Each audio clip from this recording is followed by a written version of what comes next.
Desperate times, desperate journeys. Palestinians are seen through a damaged house as they gather following an Israeli airstrike. Photo, Reuters. During the latest rerun of the biblical David and Goliath narrative in a changed context, the age-old conflict between the Israelites and the Philistines has come alive. The world witnessed the helplessness of millions of Palestinian people as buildings turned into rubble, hundreds of bodies became maimed, and 200+ individuals became corpses under the heavy bombardment of the Gaza Strip by the Israeli air forces. Conversely, most of the homemade crude missiles hurled by Hamas got intercepted by the Iron Dome that acted very much like a sci-fi giant. Some of the rockets dodged the interceptor and damaged property and killed about 10 civilians in Israel. But the damage caused to the Palestinian side was of epic proportion as residential, media and commercial towers crumbled, road and alleged tunnel network caved in. It was a brutal one-sided affair in which the disproportionate use of technology and military might was aided by diplomatic standoff to allow the destruction to go on to diffuse any semblance of Palestinian resistance. In the biblical story, David was a mere shepherd boy who killed a giant of a Philistine Goliath who was armed with a javelin and a shield with a single slingshot. King Saul, who raided the northern Jerusalem around 11th century BCE, was challenged for a single combat by the champion of the Philistine, Goliath. Once David killed and beheaded Goliath, the Philistines ran away, and the state of Israel began to flourish under different kings of Israel. Then came the Babylonians, who caused the Jewish diaspora in the 8th century BCE, and the Jews got dispersed around the world. After the end of the First World War, the end of the Ottoman rule over the Middle East helped the creation of the State of Israel. The persecution of the Jews during World War II sent the Western world on a guilt trip, allowing the dispersed Jewish community to subdue their enemies and expand their homeland. But the problem was, their promised home could only be built over somebody else's land who have been living on it for thousands of years. History and prehistory clashed to find the right story for the home of the two people, the Israelites and the Palestinians. For all latest news, follow the Daily Star's Google News channel.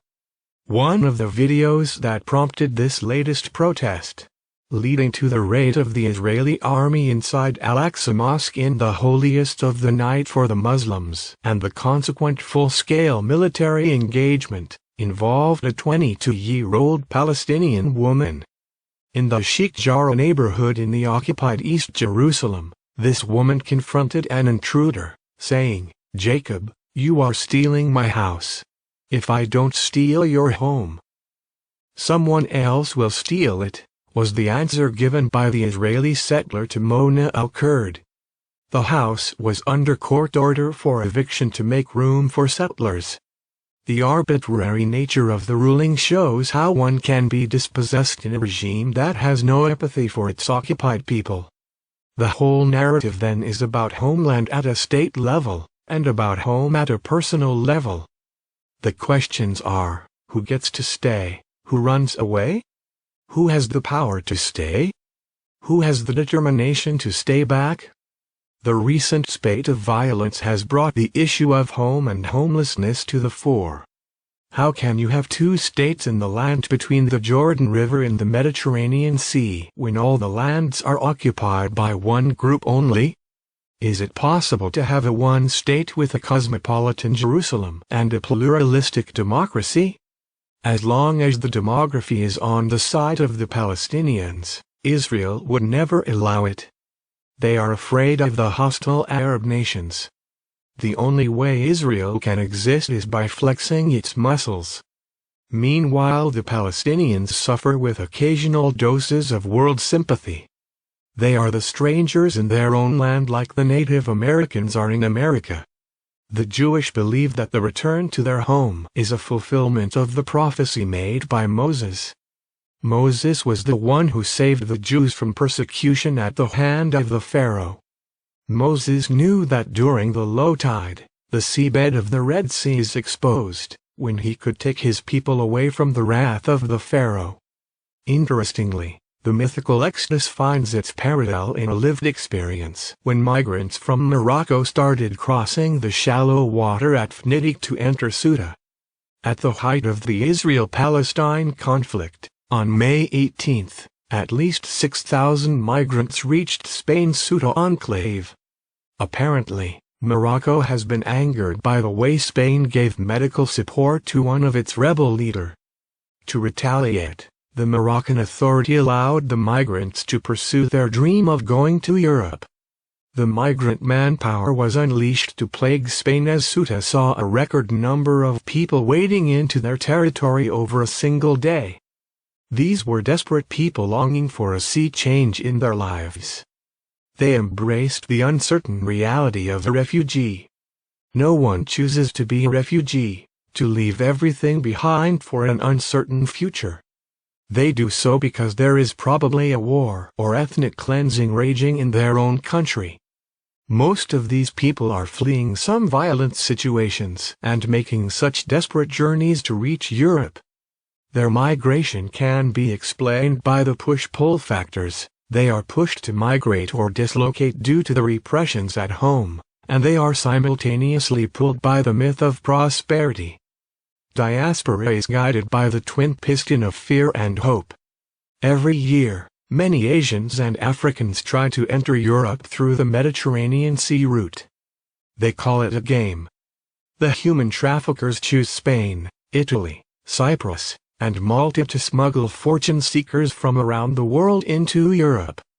They take advantage of the desperation of people looking to flee their homes and hoping to find new ones, and carry them inside the belly of what can only be described as slave ships from the colonial era.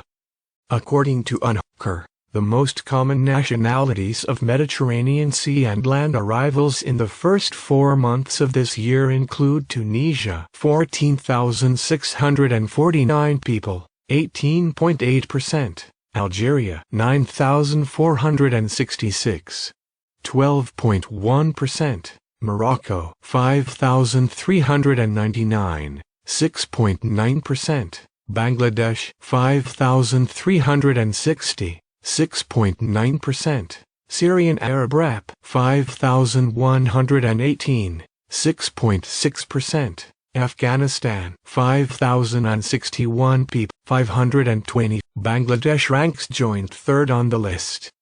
A local newspaper ran a lead story on May 23 to describe how 200 men paid TK8-10 Lake each in their efforts to enter Italy from the coast of Libya.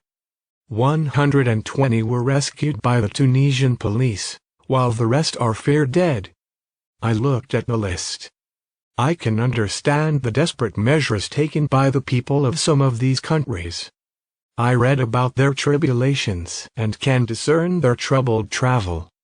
But in no way I can understand why our nationals are making such desperate attempts, and what does it tell us about a nation? Why isn't enough done to stop them from falling into the hands of the smugglers? Is this the gift of independence? Or do we think that some of these men would make it to the developed world and start sending revenues for us to bask in the glory of their sweats and blood? Maybe we need to tell the tales of home and homelands to educate our people. We need to tell them, with reference to the people who are homeless, to remind them home is where your heart is. The dream sellers will create a lake talk of fancy of a better home, but the moment you enter the home of a different person, you will be treated as an intruder. As the ongoing drama tells us, nobody likes an intruder, whether powerful or powerless. Shamsaid Murtuza is Pro-Vice-Chancellor of the University of Liberal Arts Bangladesh (ULAB), and a professor of English at Dhaka University, on leave.